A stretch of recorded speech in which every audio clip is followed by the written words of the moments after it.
Баршаңызға қайырлы күн достар, менің каналыма қош келдіңіздер. Бүгін сіздерге өзім ақылы мастер-класстан сатып алған, заказға жасалынатын, өте нәзік болып шығатын сүтті қыз, яғни молочная девушка тортының рецептісімен бөлісемін. Видеоны міндетті түрде соңына дейін қарап, менің арнама тіркеліп қоңыраушаны басып қоюды ұмытпаңыздар.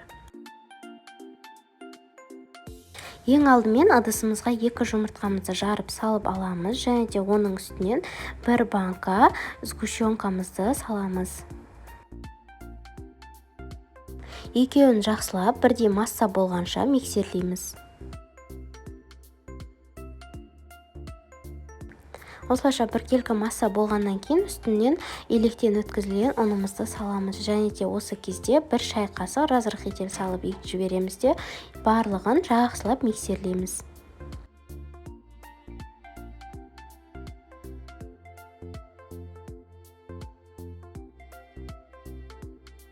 Ең соңында сары майымызды ерітіп, біздің массамыздың үстінен салып, тағы да барлығы біркелкі масса болғанша миксерлеп жібереміз. Міне бізде осындай көріп тұрғандарыңыздай қаймақ секілді өте нәзік, өте қоймалжың осындай масса шығуы керек.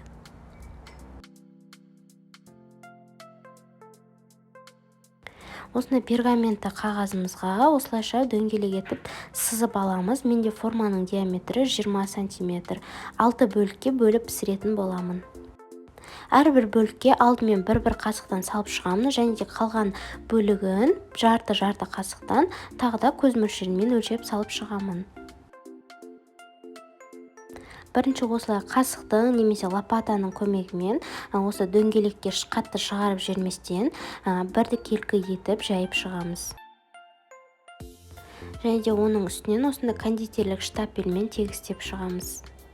Пешімізді алдын ала 180 градусқа қыздырып, әрбір бөлігін 7-10 минуттан сарғыш, яғни золотистый түске енгенше пісіріп аламыз. Енді кремін жасап аламыз. Ол үшін мұздатқышта тұрған салқын сливкемізді алып, ыдысымызға құйып аламыз, және де оның жалғыз өзін миксерлеп аламыз. Себебі бізде видеода көріп тұрғандарыңыздай арасында осындай іртіктері болуы мүмкін. Барлығын біркелкі етіп миксерлеп болғаннан кейін үстіне осындай творожный сыр, мен крем-чиз қолдандым. Үстіне салып, және де оның үстінен сахарный пудрамызды салып, барлығын жақсылап біркелкі масса болғанша миксерлеп аламыз.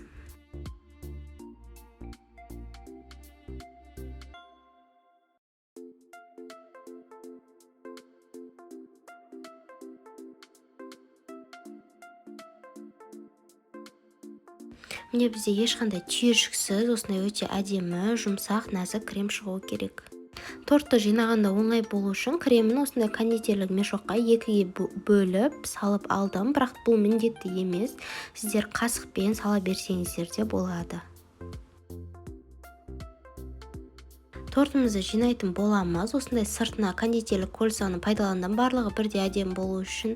Және де крем жағып, оны лопатамен дұрыстап, барлығын бір тегіс болғанша етіп, корж крем етіп, барлығын қойып шығамыз.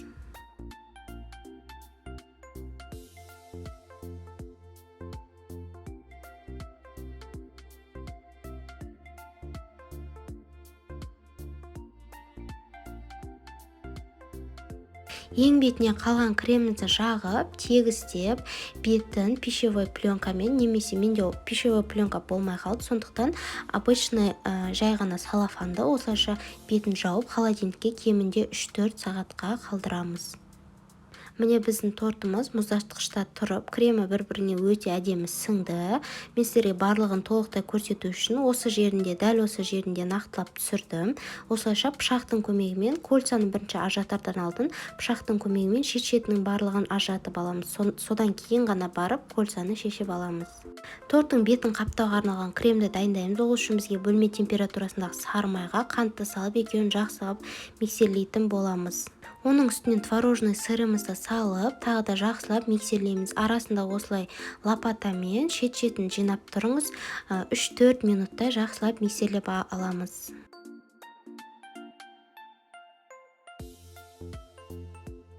Міне бізде осында қаттылау, қоюлау крем шығуы керек. Енді осы креміміздің барлығын кондитерлік мешокқа жақсылап жинап салып аламыз. Тортымызды айналдыра отыра креміміздің барлығын жағып шығамыз.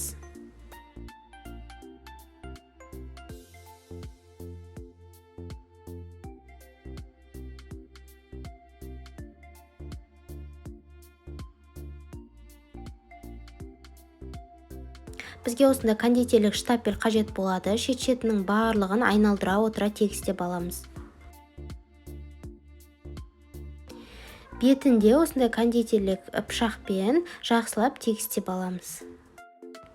Өздеріңіз қолдарыңыздан келгенше осылай жоқ жерлерінен алып, шет-шетінің барлығына жағып, біркелкі етіп тегістеп шығыңыздар. Барлық жері бірдей тегіс болу міндетті емес, өздеріңіздің отбасыларыңызға жасап жатқандықтан осылайша жасай берсеңіздер болады. Бетіне шоколадты ганаш жағатын боламыз. Ол үшін 100 грамм шоколадымызға 20 грамм сұйық майымызды құйып, екеуін микроволновкада ерітіп аламыз. Және де айта кететін жайт, міндетті түрде микроволновкадан алғаннан кейін ганашымызды бөлме температурасында суытып, содан кейін ғана барып торттың бетіне осылайша бірінші құйып аламыз. Кейін лопатаның көмегімен жайлап шетіне алып барып, жан-жағына қарай патектарын жасайтын боламыз.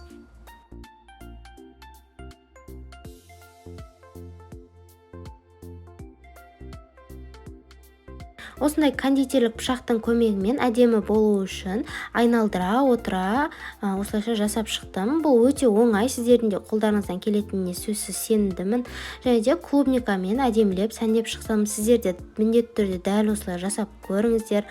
Өте әдемі болады. Және де отбасыларыңызға кез келген туған күнде, кез келген отырыстарда өздеріңізге жасай берсеңіздер, өте әдемі, өте нәзік, өте дәмді торттардың бірі. Менің каналымда бұдан да басқа өте көп салаттардың, пирогтардың, торттардың рецептілері бар. Міндетті түрде менің каналыма жазылып, осы видеом ұнаған болса лайк басып, комментарий қалдырып кетіңіздер. Сіздермен болған арайлым.